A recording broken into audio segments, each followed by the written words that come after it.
Puis 2 semaines à toutes et à tous, mesdames et messieurs. Merci de faire confiance au journal de la ville et tout de suite les sommaires. Coup d'État manqué à Kinshasa. Le gouvernement congolais rassure la population. La situation est sous contrôle. Des mesures prises pour renforcer à la fois la sécurité des institutions, des officiels et celle de la ville de Kinshasa ont été prises. Le principal auteur des tentatives du coup d'État en République démocratique du Congo au Palais de la Nation, Christian Malanga, n'est pas membre d'une institution quelconque officielle de l'Église catholique, ni au niveau du Saint-Siège au Vatican à Rome, ni au niveau de l'Église locale en RDC. Ces actes ignobles n'engagent l'Église catholique ni de près ni de loin, précisent les archevêques et évêques membres de la Conférence épiscopale nationale du Congo dans un communiqué publié ce lundi 20 mai 2024. Participation politique des femmes et la construction du leadership féminin post-électoral au centre d'un dialogue interactif multi-acteurs organisé ce lundi par le cadre permanent des concertations de la femme congolaise CAFCO au centre CEPAS. C'est tout pour les sommaires, mesdames et messieurs. Encore une fois, bienvenue dans ce journal.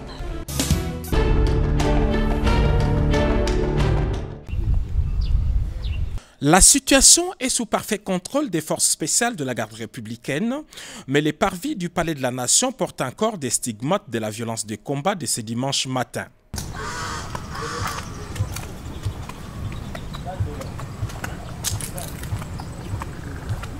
Selon les informations que nous avons recueillies sur place, les commandos avaient organisé son attaque en 2 groupes.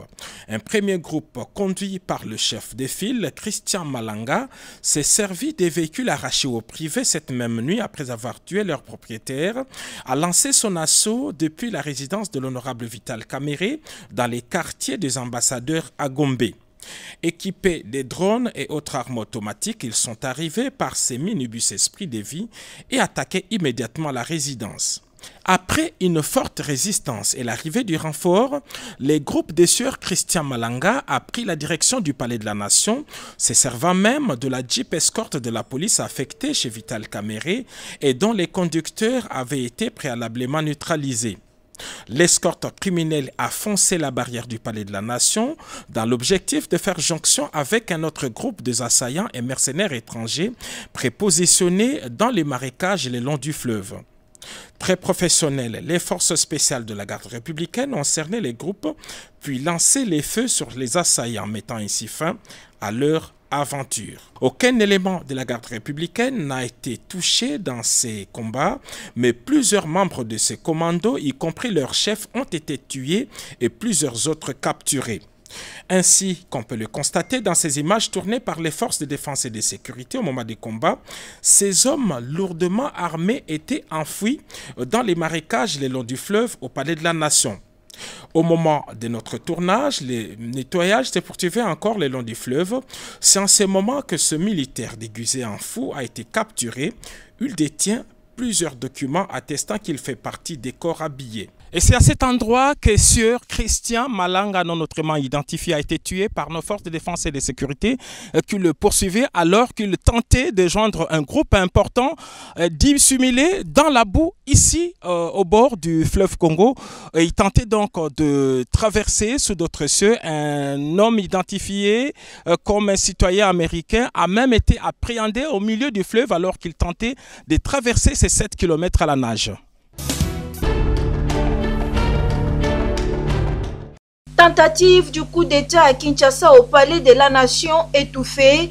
Les étrangers et Congolais impliqués dans la situation ont été mis hors d'état de nuire, leurs chefs y compris. Communiqué des forces armées de la République démocratique du Congo. Les forces armées de la République démocratique du Congo portent à la connaissance de l'opinion nationale et internationale qu'une tentative de coup d'État a été étouffée dans l'œuf par les forces de défense et de sécurité. Cette tentative a impliqué des étrangers et des Congolais. Ces étrangers congolais ont été mis hors d'état de nuire leurs chefs y compris. Les forces armées de la République démocratique du Congo demandent à la population de vaquer librement et tranquillement à ses occupations. Les forces de défense et de sécurité ont la parfaite maîtrise de la situation. Nous y reviendrons avec force détails et images à l'appui. National du Congo, Senko, exprime son indignation dans un communiqué signé ce lundi 20 mai 2024. La Senko condamne fermement ces actes qui ont porté atteinte aux institutions de la République et causé la mort d'hommes. Au moment où les efforts sont déployés pour juguler l'insécurité sémée par les groupes armés étrangers et nationaux à l'est du pays, notamment dans les provinces de l'Ituri et du Nord Kivu, et où les esprits sont censés être tous azimuts, il est inadmissible qu'un groupe armé élise domicile au cœur de Kinshasa, la capitale du pays. Il est fort regrettable que les services de sécurité aient été nargués. Les archevêques et évêques membres de la Senko confient à la miséricorde de Dieu les personnes innocentes qui ont perdu la vie au cours de ces attaques. Leurs pensées vont également aux familles endeuillées et vers toutes les personnes qui ont été affectées par ces actes de violence. Par ailleurs, les évêques ont constaté qu'il y a des images qui circulent dans les réseaux sociaux et où figurent aux côtés des évêques et d'autres personnes les cerveaux présumés des attaques identifiés sous le nom de Christian Malanga. Il s'avère que les évêques, dans leur sollicitude pastorale, se laissent approcher en tout lieu.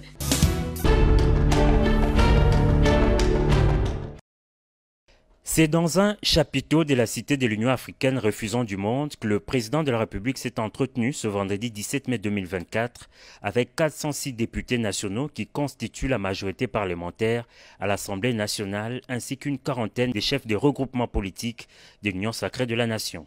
Dans son discours introductif, le chef de l'État Félix Antoine Tshisekedi Tshilombo a rappelé à l'assistance les principaux défis qui attendent cette législature, notamment les défis sécuritaires, les réponses aux questions sociales et l'emploi des jeunes.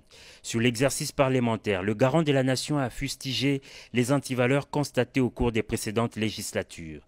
S'en est suivi peu après une séance d'échange direct avec les membres de l'Union sacrée sous la modération de son secrétaire permanent.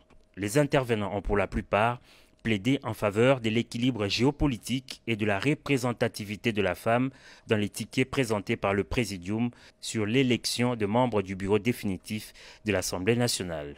Une plaidoirie acceptée par la haute autorité de l'Union sacrée qui a recommandé que cette liste soit revue et corrigée. Je demande deux choses dans ce que j'ai vu qui a été présenté par le Présidium. Je n'ai pas été satisfait d'abord, par rapport à la représentation des femmes, il n'y en avait qu'une, et deux, aussi par la non-représentation de quelqu'un qui pouvait symboliser la grande province orientale. Je crois que si nous arrivons à satisfaire ces deux exigences, en tout cas qui sont les miennes, moi, je serai content. Un message interpellateur et d'orientation bien reçu par les sociétaires de la plateforme politique. Le chef de l'État a tenu à rassurer, appeler à l'éveil des consciences. Il a essayé également d'insister pour que tous ensemble, même surtout au niveau de l'Union sacrée, nous regardons d'abord vers les intérêts de notre peuple et notre peuple d'abord. On est totalement satisfait parce que l'injustice était flagrante. Quand même. Bon, en tant que garant de bon fonctionnement des institutions, le président a tenu à corriger à ce que cette erreur soit corrigée. Le président, comme un bon père, a voulu à ce que ses enfants puissent se mettre ensemble et d'accord pour s'assigner des objectifs qui vont permettre à ce que l'intérêt primaires de la population puissent être au devant des intérêts personnels. Les rangs ainsi resserrés capent sur les nombreux défis en présence, comme l'a rappelé le premier citoyen du pays.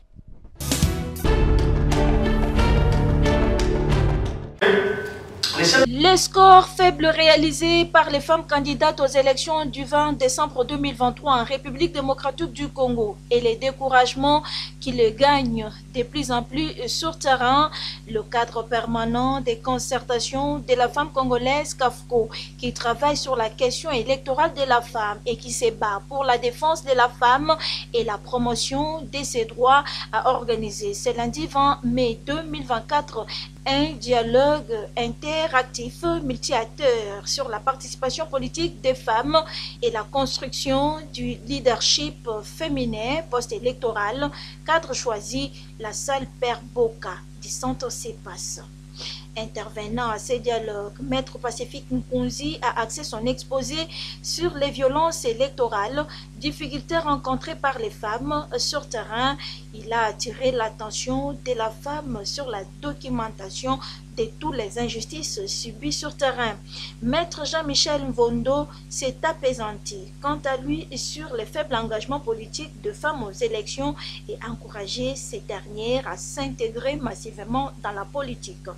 Grâce Lula Amba, coordonnatrice d'intérim du cadre permanent des concertations de la femme congolaise. Aujourd'hui, nous sommes là pour remettre sur la table, en tout cas, l'épineuse question de la participation politique de la femme. La CENI avait martelé que ces élections seraient inclusives. Mais par rapport à la participation de la femme, nous n'arrivons même pas à 30%, ne serait-ce qu'à 30%, bien que la Constitution parle de la parité. Les femmes se sont jetées à corps perdu là-dedans, mais les résultats ne sont pas fameux, ce n'est pas ce que nous on attendait. Déterminées à aller jusqu'au bout, les femmes exigent l'État congolais à revoir la loi électorale sur ce qui a été décidé sur la femme. C'est depuis 2006 que nous avons la Constitution qui parle de la parité, mais jamais on est arrivé à cette parité-là. Donc il y a la loi d'une part qui n'est pas respectée, il y a d'autre part la vision même du chef de l'État qui n'est pas respectée par les partis et regroupements politiques. Le chef de l'État a reconnu que le paysage politique congolais, en tout cas, est trop masculin et qu'il faut faire un effort pour équilibrer. Équilibrer, c'est quoi? C'est que les femmes aussi puissent se retrouver. Et le CAFCO ne compte pas lâcher prise. Nous disons, on a peut-être perdu un combat, mais pas la bataille. C'est en partenariat avec Open Society Africa Foundation OSA que ce dialogue interactif multi-acteurs sur la participation politique de la femme est organisé par le CAFCO. Les partis n'ont même pas tenu compte de tout ça.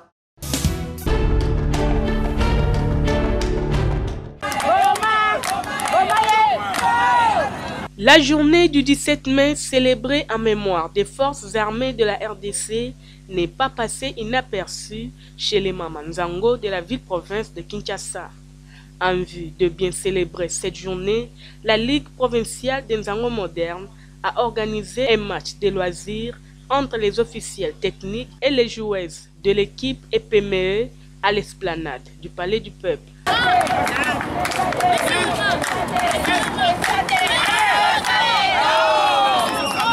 Une belle expérience entre les deux équipes qui s'est soldée par la victoire des officiels techniques. Les lots, effectivement, ils allaient le 17 mai, ils ont joué férié. D'habitude, les officiels, quand il y a présence à l'Église, les officiels techniques, c'est-à-dire arbitre, AC, tout ça, on a l'équipe Moussongolo, pour un match amical. Donc, les lots qui jouent un match amical, les officiels contre l'équipe de EPME. Bon, match l'équipe bien, mais l'équipe de EPME, c'est une nouvelle équipe, et aussi Botama.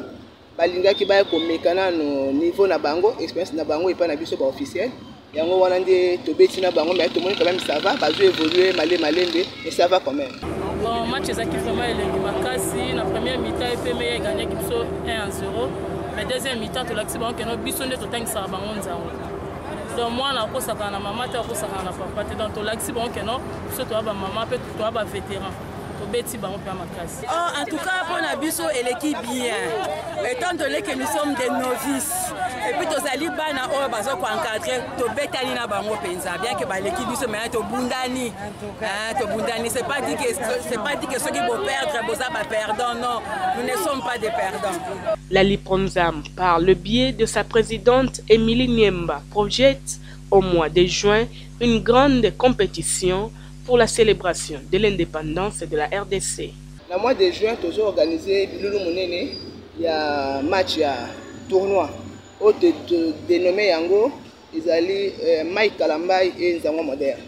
C'est-à-dire compétition le 25 mai, puis ici le 27 juillet, où ils allaient jouer un concert au Palais du Peuple.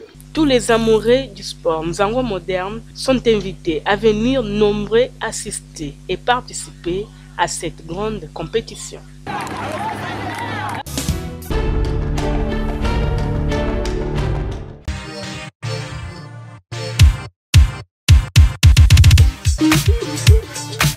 Quinoises et quinoises, vous qui aimez vous habiller classe et chic lors de vos événements, voici pour vous une seule adresse, boutique d'habillement Bédéloum.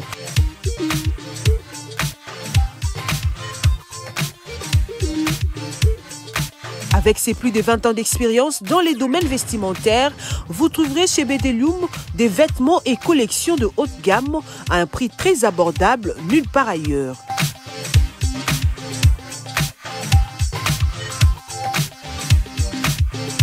Des robes soirées, costumes pour hommes, cravates, chaussures hommes et femmes, des montres, ceintures, des pantalons tissus et jeans de très bonne qualité pour vous rendre sublime. Nous sommes aussi dans la parfumerie. Nous vous offrons de parfums de marque pour vous sentir bon. Notre adresse, trouvez-nous sur l'avenue des Écuries numéro 3 à Kitambo Magasin, référence Kin Marché et Hôtel Malébo. Chez Bédéloum, bon chic, bon genre.